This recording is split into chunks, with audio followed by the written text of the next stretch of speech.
E nós precisamos notar que isso acontece desde o início, não só com Adão e Eva, não só com os santos do Antigo Testamento, mas no Novo Testamento nós temos inúmeras advertências, começando por Nosso Senhor, se estendendo pelos apóstolos, a respeito de que eu e você precisamos tomar cuidado com isso. Isso significa que potencialmente o risco de retroceder nesse relacionamento, de perder o acesso à consciência dessa dimensão de prazer, pode acontecer com cada um de nós. Potencialmente falando, cada um de nós corre o risco de retroceder. E eu quero ler apenas algumas, 3 dessas muitas advertências. A primeira delas, Hebreus capítulo 3, de 12 a 14. Tenham cuidado, irmãos, para que nenhum de vocês tenha um coração mau e descrente que o leve a se afastar do Deus vivo. Para se afastar tem que ter aproximado. Ele está usando o termo irmãos, ele está falando com convertidos. E diz pelo contrário, que é o contrário de afastar, ficar coladinho em Deus, ou como diria o mineiro, agarradinho nele. E diz pelo contrário, animem uns aos outros todos os dias durante o tempo que se chama hoje, a fim de que nenhum de vocês seja endurecido pelo engano do pecado. Porque temos nos tornado participantes de Cristo, se de fato guardarmos firme até o fim a confiança que desde o princípio tivemos. Que ninguém seja endurecido pelo engano do pecado. Em Hebreus, no capítulo 10, dos versículos 19 a 26, ele está trabalhando um paralelo do santuário de Moisés e estabelecendo, as alegorias proféticas de tudo aquilo que Cristo veio realizar.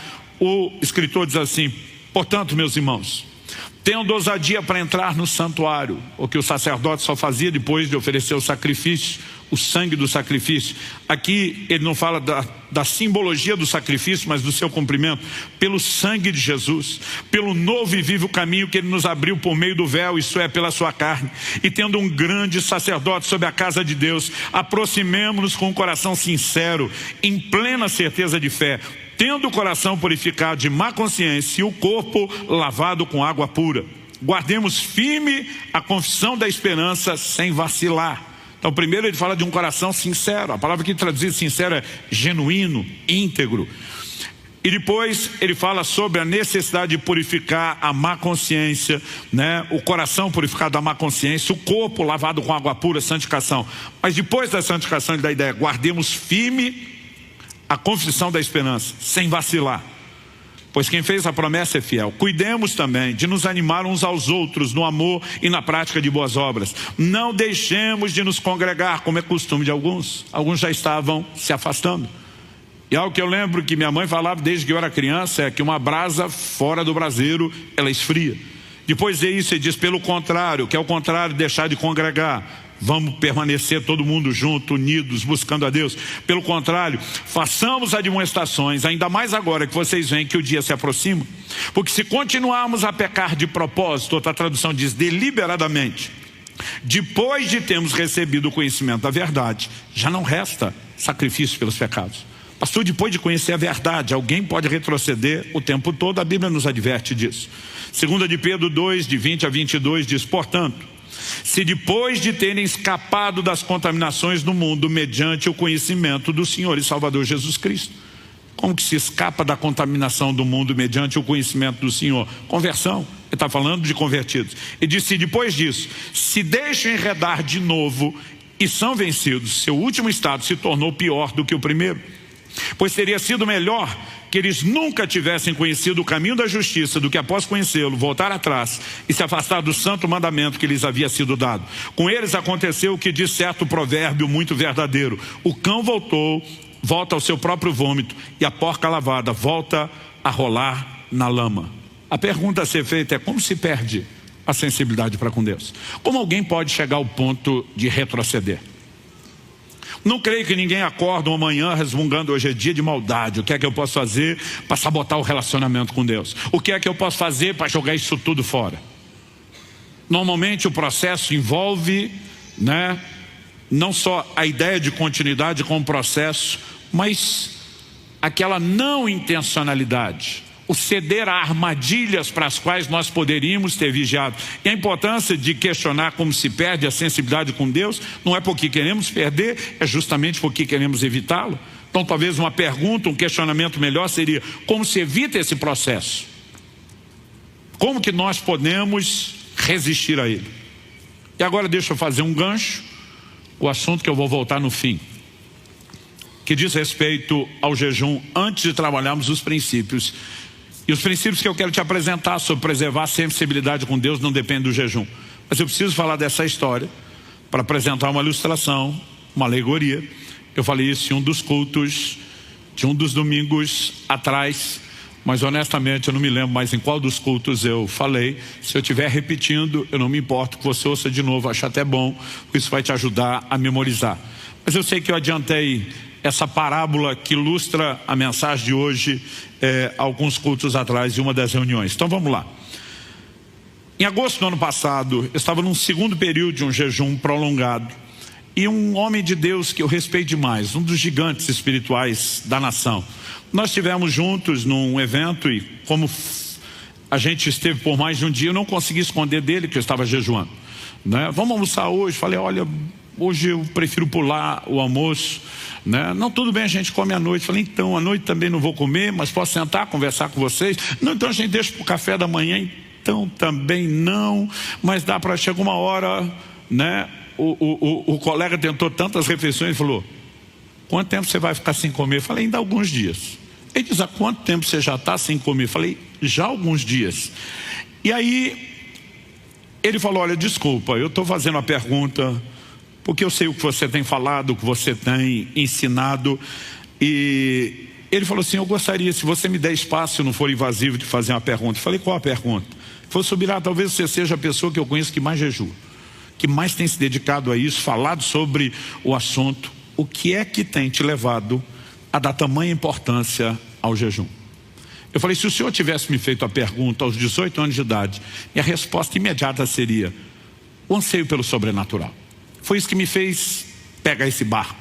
Alguém me disse, se você quer romper, precisa perder a consciência só do que é natural, entrar no lugar de consciência do espiritual. O mover de Deus está relacionado ao ambiente de oração e jejuns combinados. E eu fui para lá. E eu sou grato a Deus. Isso me ajudou a romper, me levou a experiências, a intervenções de Deus, a experimentar o sobrenatural. Mas hoje, a minha resposta é outra. Porque a minha descoberta é de algo que me move muito mais do que só o anseio por essas manifestações. Ele falou, qual é a sua resposta hoje? Falei, hoje, o que mais tem me atraído a esse lugar do jejum é o que eu chamaria de a capacidade de perceber os deleites espirituais, num nível diferenciado. Ele falou, me explique isso melhor. Falei, vamos lá. Falei, aos dias atrás, numa outra experiência com um grupo de pessoas, eu estava jejuando já por um período. E as pessoas costumam dizer que a água não tem sabor. Quem jejua discorda, porque o paladar vai ficando tão apurado à medida que o seu corpo passa todo um processo de limpeza, de desintoxicação. O próprio fato de não ter aquela enxurrada, né, de sabores, porque você vai ficando dias sem comer. A capacidade do paladar é algo assim impressionante. Então de repente você prova, e eu que às vezes numa semana estou em vários estados diferentes, você percebe até quando se trata de uma água mineral envasada num estado ou em outro, o gosto é diferente, né? De acordo com a fonte muda. Quando você pega uma água com um pH bem mais alto, às vezes você tem a percepção daquela sensação, ela é mais salobra, outras têm gosto metálico. E eu estava num jejum desse prolongado, falei, eu provei a água, precisava me hidratar, o médico no meu pé, beba bastante por dia, nesse tipo de jejum, ainda mais que você mantém as atividades. Eu falei, mas estava muito difícil beber água. Eu aproveitei que estava num restaurante, pedi ao garçom para trazer um pouco de limão espremido. O limão, entre outras coisas, os jejuadores sempre recomendam isso, né? Ele ajuda com o pH do sangue. Bom, não vou te encher com coisa técnica, mas eu pedi o limão. E quando o limão chegou, normalmente você pede um limão, eles mandam num copinho, um dedinho, no máximo 2.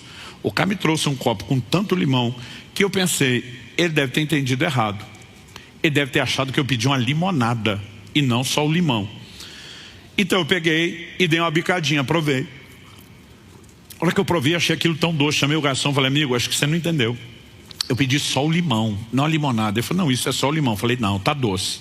Ele olhou para mim e falou, impossível. Eu vi o cara espremer na minha frente, isso é só limão. Eu provei de novo, falei, mas tá doce.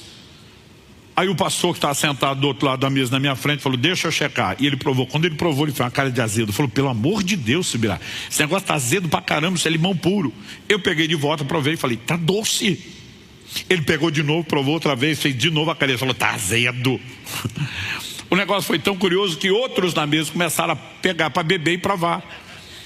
Eu quase que fiquei sem limão, de tanta gente que provou. E todo mundo dizia a mesma coisa, com a mesma cara. Subirá está azedo. Eu dizia, gente, tá doido. De repente eu parei. Falei, o jejum, meu paladar.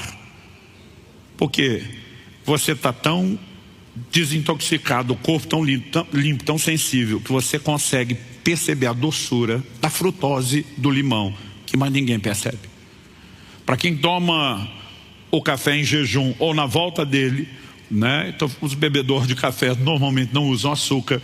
Mesmo para quem toma o café, um expresso forte, aquele que todo mundo diria amargo, você sente o doce. É impressionante como o paladar fica curado. Aí eu olhei para aquele pastor e falei, por que eu estou te dizendo isso? Uns dias depois do episódio do limão, eu estou com outro grupo de pastores e a gente saiu, fui com eles para o restaurante mesmo sem comer, porque eu queria aquela roda de comunhão. E logo depois do almoço, um abençoado pega uma salada de frutas de sobremesa e ele começa a enchê-la de leite condensado. Quando eu vi aquilo, eu queria voar por cima da mesa no pescoço dele. Eu queria gritar com ele na frente de todo mundo, a fruta já é doce, não precisa de leite condensado. Mas eu pensei, é doce para quem está com o paladar limpo. Para quem está intoxicado de açúcar, que nem ele não percebe mais. E ele precisa pôr um outro tipo de doce, porque ele já não tem a capacidade de perceber o açúcar da fruta. Quando eu terminei a alegoria, a parábola, o pastor já estava balançando a cabeça. Eu falei, o jejum tem me levado a um lugar de, espiritualmente falando, me permitir perceber um nível de doçura na presença de Deus e no relacionamento com Deus, que normalmente eu não tinha acesso. E eu ficava me perguntando, esse doce estava aí o tempo todo, e era eu que por causa dessa desgraça do leite condensado não percebia.